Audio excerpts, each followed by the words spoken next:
Hello বন্ধুরা, ছোট ছোট মিনি ব্লগগুলো তো তোমরা দেখছোই। আমাদের পাড়ার যেহেতু শীতলা পুজো ছিল, তো শীতলা পুজো আমাদের বাড়িতে কুলো এসেছিলো, কী নিয়ম কাজ করেছি। তো এখন যাচ্ছি সব বাড়িতে, মানে কুলো ঠান্ডা করতেই আমরা যাচ্ছি। তো আমি সেরকম একটা ঘুরিনি, কারণ এই ছোট্ট তোমাদের গপুকে নিয়ে না ঘোরা সম্ভব হচ্ছিল না।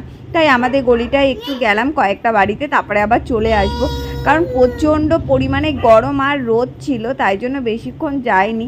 তো সত্যি বলতে শীতলা পুজোটা খুবই ভালো লাগে আমার, কারণ এই সিঁদুর খেলা, সবার বাড়ি এরকম কুলো নিয়ে যাওয়া, এই জিনিসটা কিন্তু খুবই ভালো লাগে, তাই না?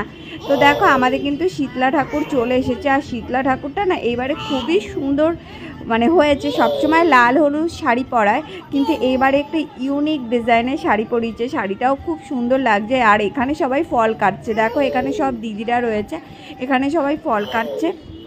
একটু পরে যেহেতু ঠাকুরমশাই চলে আসবে, তাই জন্য। আর তোমরা এখন গপুর আওয়াজ পাচ্ছ, তো এই ভয়েস করতে গেলে এই তোমাদের গপু হি মানে ও কথা বলা নতুন যেহেতু একটু শিখে গেছে, তাই জন্য কথা বলার জন্য বসে থাকে। তো এখানে সবাই ফল কাটছে, আর আমি তোমাদের গপু ঘুমোচ্ছিল বলে এই যে আমাদের ঠাকুরমশাই চলে এসেছেন। এই ঠাকুরমশাই কিন্তু আমাদের প্রত্যেকটা দিদির বিয়ে দিয়েছে, শুধু আমার বিয়েটাই দিতে পারিনি, তখন ওনার মানে একদমই টাইম হয়নি।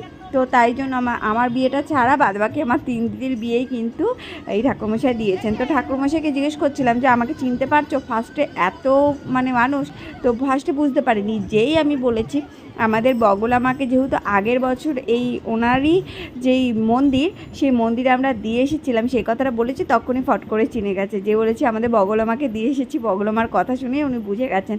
তো এখন চলে এসেছে আমার দিদি বাড়িতে, মানে আমার দিদি বাড়ির লাস্ট বাড়ি, তারপরে মন্দিরে ঢুকে যাবে কুলো নিয়ে। তারপরে কি হবে সেটা তোমরা আস্তে আস্তে সব দেখতেই পারবে। তো আমাদের বাড়ির মতোই যা নিয়ম, সেটাই আমি মানে প্রথম একবার করে তো শিখে গেছি, তো আমি এখন আর বলে দিতে হয়নি। আমি একাই সব সিঁদুর পরালাম, তেল দিলাম, মানে আস্তে আস্তে সব কাজ আমি দিদি বাড়িতে করে নিলাম, কুলো ঠান্ডা করে নিলাম। তো চলো দেখতে থাকো। তারপরে হবে সিঁদুর খেলায় কিন্তু খুব ভালো লাগে, যেমন দশমীরে আমরা সিঁদুর খেলি। তো এই যে তোমার শীতলা পুজো কিন্তু সিঁদুর খেলাটা ভীষণ মজার। তো চলো পুরো ব্লগ দেখতে থাকো, আর সঙ্গে থাকো। ছোট ছোট মিনি ব্লগগুলো তোমাদের সাথে শেয়ার করছি, দেখতে থাকো।